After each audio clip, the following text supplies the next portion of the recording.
すごいすごい。へえ、すげえよ、これ。いや、これダメだな。なんか人をダメにしそうな気がする。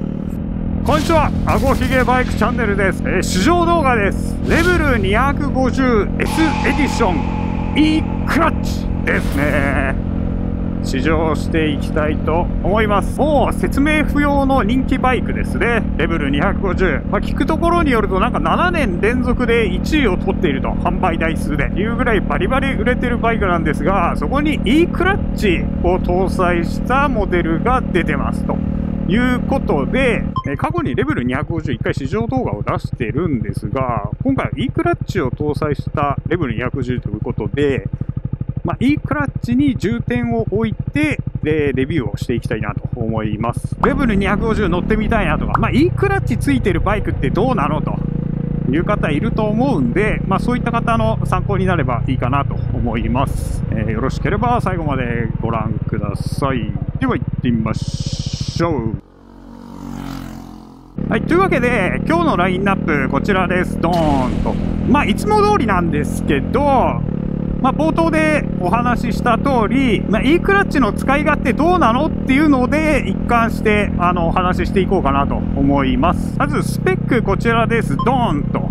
なるんですが、以前のレベル250とほぼ同じですね。すげえな。一足で止まれるってなんか変な感じ。これ、今回はね、S エディションで、ノーマルエディションの方は、E クラッチありバージョンとなしバージョンがあります。で、ありとなしの違いは、スペックシートでいくと、重さですね。重量がだいたい3キロぐらいかな。違くなっていますね。で、S エディションの方は、もう E クラッチ搭載モデルしかないので、去年までかな。去年モデルに比べると、おそらく重量アップしてるんじゃないかなと思います。で、続いて外観です。こちらです。どうぞ。はい、レベル 250S エディション E クラッチですね。外観見ていきましょう。S エディションの特徴であるビキニカウルと、あとフォークブーツがついてます。あとシートがタイヤステッチ風のシートになってます。この辺りが S エディションの特徴ですね。で、ホイールがキャストホイールで、色がブロンズですかね。で、ブレーキはシングルディスクのブレーキがついてます。で、この辺プラですけど、パールがかかった塗装になってます。ちょっと高級感がありますね。で、ライトが4眼で、ライトつけるとこんな感じです。ウインカーランプも、両方つくようになってますね。水冷短気筒エンジンですね。で、やっぱ目を引くのはこれですね。ホンダ E クラッチ。このボックスですね。クラッチのワイヤーここに引っ張られていて、このユニットの中でモーターとで制御されてるみたいですね。で、シフトペダル周りはこんな形になってます。で、クイックシフターと同じような、感じで操作できると聞いてるので、こうユニットがついて、なんか2本、多分ここで制御かかってるんだと思います。で、メーターはこんな感じになっていて、このクラッチの形と、あと A って書いてあるのが E クラッチの証ですね。それ以外は通常のレベルと同じ形になってます。エンジン切るとね、クラッチは通常のクラッチと同じ感触になりますね。E クラッチが作動すると、こうスカスカになるんですよね。で、乗車するとこんな感じですね。結構ね、足首ちょいきつめな感じはします。足付けは全然いいですけどね。右足ペダルに乗せた時にこの E クラッチの箱がちょっと邪魔になりますね。一足でアクセルをひねる、進む。おー、気持ち悪い。おー、すごいなこれ。ブレーキして減速、減速。おー、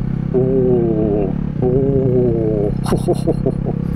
楽しいねこれ。空ぶかしが一足入ってるからできないね。今ずっと多分クラッチを離してる状態。要は機械側で握ってる状態になるんですよね。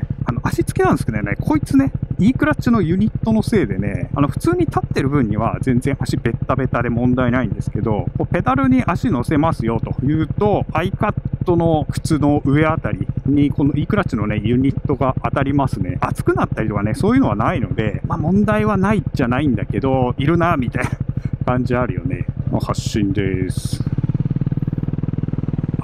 坂道発進とかもむっちゃ楽だね、これね。あとなんかこういう、なんか行くの行かないのみたいな。ちょっと田舎道ブラブラ走りながらね、行きたいと思うんですけど、ここに来る道中でもうね、このバイクの素晴らしさはね、分かっちゃいましたね。むっちゃ楽だよ、これ。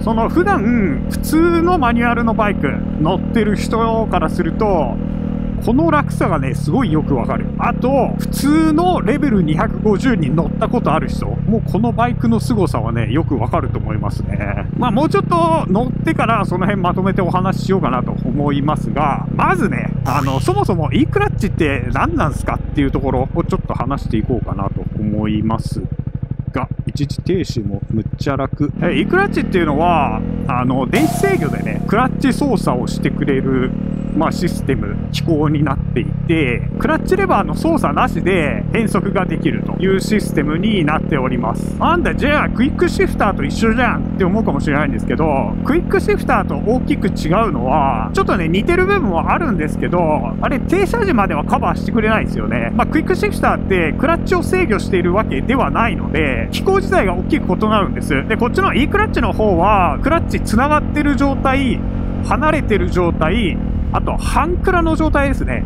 その辺を全部コンピューターの方で車速とか諸々のとこから判断して、最適なそのクラッチのつなぎ方っていうかねをコントロールしてくれると。で、通常であればこう人が握ってワイヤーでつながってこうクラッチをね開いたり閉じたりするんですけど、そこの機構のところにモーターが入っていて、モーターとギアでこううまいことね制御してくれるっていう仕組みなんですね。なので、一足に入れたまま、アクセルさえひねればね、そのまま勝手にバイクがこう進んでいくという機構なんですよね。じゃあ、オートマとか DCT と一緒じゃないのって思うかもしれないんですけど、そこともね、違うんですよね。オートマとか DCT の方は、あれも確かに停車時からね、クラッチ操作せずに、アクセル操作だけで進むっていう点は、似てるところあるんですけど、あっちは言ってみれば全部お任せなんですよね。そのギアの変更だったりっていうのも全てバイク側で制御されてるんですね。E クラッチの方はどうかっていうと、クラッチレバーがちゃんとついていて、で、ギアの変更は人が行います。勝手には行ってくれないんですよね。なので、DCT とかオートマっていうのは、オートマ免許で運転ができるんですけど、こっちの E クラッチに関しては、マニュアル免許がないと運転ができません。言ってみればね、オートマとか DCT、あとクイックシフターのいいとこ取りみたいになってるんですよね。むちゃくちゃ楽。でもね、多分この楽さは、どうなんだろうな。ある程度、マニュアルバイクに乗ってる人は、この楽さっていうのがわかると思うんですけど、最初からこれ乗っちゃうとね、どうなんだろうね。この素晴らしさが、真に伝わるのかがちょっとわかんないんだけど。だから、こういう単調な道だと、E クラッチの凄さっていうのはちょっとわかんないと思うので、市街地ですよね、進化を多分発揮するのは。発進停止を繰り返したりだとか、あとは変速が多いとか、そういう時は重宝するんじゃないかなと思います。この後、ちょっと、ワインディングの山道に行くので、そこでね、ちょっと操作感っていうのを見てみようかなと思います。2速、3速、ほら、すごいスムーズに入る。じゃあ、峠道に行きます。ちなみに E クラッチのありなしで、金額の差がだいたい55,000円だったかならしいんですよね。いや、実はね、乗る前は結構懐疑的というか、どうなのって思ってたんだよね。クラッチの操作が醍醐味なんじゃないのバイクって思ってたんだけど、いや、いざ乗るとね、楽ですね。これは55,000円払う価値は十分ありそうな気がするな。特にね、この E クラッチ、レベルみたいな車種についたのはね、すごいいいとこ狙ったよね。売れてるバイクにっていうのもあるんだろうけど、この 250cc につけたっていうところに結構意味がありそうな気がするな。実際に私レベル乗ってた時とか、多分試乗の時も言ってるんですけど、1速が結構伸びないんですよ、レベルって。1速、2速、3速ぐらいまで上げて、ようやっとこう、なんつうか、ぐいぐい引っ張っていけるって、みたいな感じがあるんですよね。結構ね、そのクラッチ操作がね、煩わしいことあったんだよね、レベルだと。大型車みたいに一速でこう、ぐいぐいいけないっていうのがあるので、結構めんどくせえなと思うことあったんだけど、そこのね、なんかめんどくささはこれでかなり解消されますよね。シフトアップは全然問題ないですね。ダウンは結構こうエンジンの回転数つか、スピードを意識してあげないとちょっとガクンってなる感じがあるかも。4速から3速に、はい、こんぐらいですね。こうしっかりめにスピードを落として下げてあげれば。まあ、だからクイックシフターと一緒ですよね。いや、楽ね、これ。いやー、いいわ、楽で。4速。まあ、3速でそのまま行ってもいいんですけど、ちょっと意識的に上げたり下げたりしていこうかなと。スピードを落として3速。はいはいはい。いいね。いいね。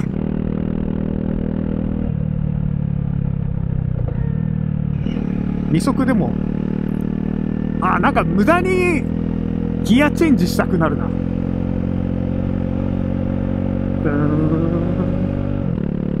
はいはいはいはい。なんかストレスなくギアチェンジできるのはいいですね。まあ全部ね、お任せなんで、どうなんだろうね。初心者の人にとって、それがいいのか悪いのかがよくわからんけど、慣れてくればだいぶこうスムーズにギアチェンジできるんで、いや、いいな、いいな、これ。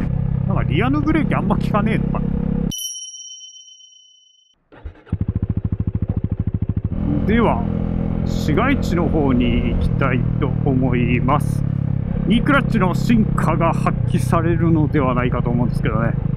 そうだ、さっき Eクラッチ55,000円プラスになりますと話したんですけど、車両価格自体はだいたい60万から70万ですね。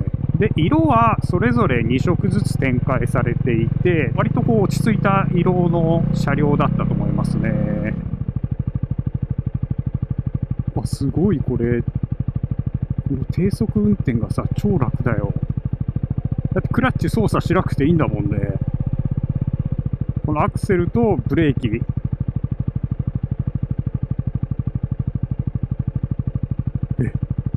すごい。これなんかニュートラルに入れる癖なくなりそうだけど、それは問題ないのかね。さっきみたいな発進時で、やっぱりね、1速からすぐ2速に入れたいんですよね。でそこでクラッチ操作ないっていうのはかなり楽だよね、やっぱりね。なんかクラッチ操作ないと気持ち的に余裕ができていいですね。で、さっきね、これ E クラッチの箱邪魔だって言ったんですけど、これね、レベルに関しては、もしかしたらあるとね、便利っていうか結構足を固定しやすいので、レベル2グリップできないからね、できなくはないけどやりにくいんで、これ E クラッチの箱がなんかいい感じに支えになって、いいかもしれない。2速。このまま止まります。で、表示が出るのね、下げなさい。で、1速ですよ。素晴らしい。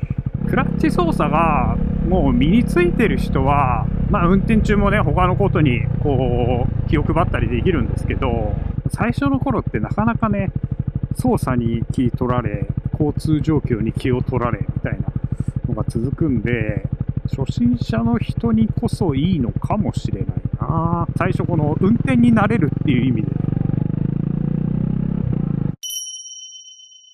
はい。じゃあ一応高速にも乗ってみます。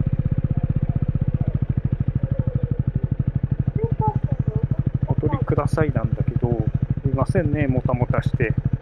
後ろいないからいいよね。いや、楽だね。素晴らしい。いや、料金所とかでもいいね。さっきちょっともたもたしたけど。さてさて。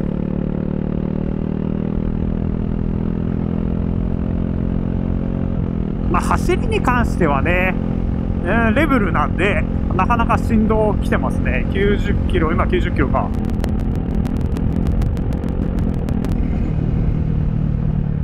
シフトダウン。もう一個シフトダウン。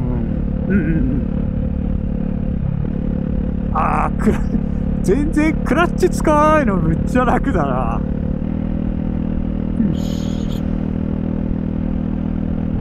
よし、いて。あれ、こんなにお尻ドカンドカン来るんだっけか。いや、これダメだな。なんか人をダメにしそうな気がする。すごい楽なんだよ。楽なんだけどさ、どうなんだろうね。結構悩むな。こういう感じ？ちょっと進んでるみたいな。ちょっとずつ進んでますよみたいな時に、もうすんごい進化を発揮するね。いやーなんかすげえバイクを出しちゃったよね。すげえバイクっていうかすげえ仕組みを出したよね。いいクラッチ。新しい時代。新時代。単純に乗りやすいですよ。じゃあ、まああれだけど、まとめていくと、いいクラッチ別にどうなのっていらねえんじゃねえのとか思ってたんですよ。っていうのは、バイクに乗るのって、一個はその操作が醍醐味みたいなところもあるじゃないですか。まあ道の状況に応じてね、ギア変えたりとか、半クラでこう動力制御したりみたいなね。でまあ全体の操作感みたいのが面白くて、まあそこがバイクに乗る魅力の一つかなというのがあったんですよ。なので、いいクラッチってね、その魅力をまあ悪く言えば取ってしまってるわけなんで、ちょっとどうなのかなって思ってたんですけど、まあ確かにその半クラの制御っていう部分はなくなるんですが、まあ最初でね、ちょっとそのオートマとの違いで話しましたけど、ギアのね、段数を変えるのは自分自身なので、まあその操作感の面白さっていうのはそこまで損なわれてないかなと、思うんですよ。そのまあ、オートマのパドルシフトみたいなイメージですかね。このバイクの操作の楽しさも残しつつ、運転が負担にならないように工夫されてるなっていう感じのシステムですね。こういう 250cc のバイクだと、やっぱ一足でこう引っ張っていくのがきついみたいな時に、ちゃっちゃかこうギアね、変更していかなきゃいけないと。まあそういう時にはかなり活躍しますよね。だから発進停止繰り返す場面では、非常に、楽になります。なので、最初持ってたイメージからね、いくと、まあなんとなくエンディングってこう、若干ネガティブさを持ちつつ、な感じで締めるのかな、みたいな想像をね、乗る前はしてたんですけど、いや、全然、そんなことないっすね。で、1台目のバイクで、これ、Eクラッチどうなのっていうのは、まあね、なくはない気はするんだけど、まあこれもちょっと途中で話しましたけど、クラッチのありがたみというか、まあクラッチ操作の重要性みたいなのがわかるんで、まあそれを踏まえた上で、もう疲れたからね。単純に疲れたからいいクラッチにしますっていうのは、ありだと思います。まあ、ただ、その半クラとかのね、その感触をよくわからないまま、いいクラッチに乗ってしまうのは、ちょっとね、もったいないかなって気もするんですよね。なんか損してるよとは言わないんだけど、もうちょっとね、こう、クラッチの大変さを知ってほしいというか、まあそういうのはありますよね。多分ね、その大変さが分かってからいいクラッチ乗ると感動がすごいと思いますね。まあだからといって最初のバイクにね、いいクラッチふさわしくないかっていうと、多分まあそんなことはなくて、今滑ったな、怖え。なんだったんだ今。なんでね、このバイクね、ダメだなって思うのは、最初にいいクラッチ乗ってしまうと、もうその後のバイクずっといいクラッチになる可能性はありますね。十分ある。だってむちゃくちゃ楽だもん。ただ、まあ、他のね、ホンダ以外のメーカーで、こういうバイク乗りたいというのが出たときは、まあマニュアルになれるしかないよね。まあその頃にはある程度こうバイクの操作も慣れてるので、そういう意味で最初の1台にいいクラッチでも、まあ全然問題ないと思うんですよね。まあ唯一、あれだね、まあ向かない人がいるとすれば、まあバリバリ乗りこなす人、まあサーキットとかでね、ガンガン乗り回していく人は、まあいいクラッチいらないような気もしますね。わかんないけどね。リアのブレーキの効きが悪いな。ちょっとね、レベル250のレビューっていうよりは、ほぼ E クラッチのレビューなんですけど、まあそんな感じですね。E クラッチかなりいいですね。まあレベル250プラス E クラッチ、かなりお勧めできるバイクだと思います。まあちょっと気になるなっていう方は、まず試乗からね、試してみるのもいいんじゃないかなと思います。かなりね、不思議な感覚ですよ。まあ、なんつうか、新しいタイプのバイクだなっていう感じしますね。はい。というわけで、レベル 250S エディション E クラッチを試乗しました。最後までご視聴いただきありがとうございました。この動画気に入っていただけたら高評価、あとはチャンネル登録していただけると嬉しいです。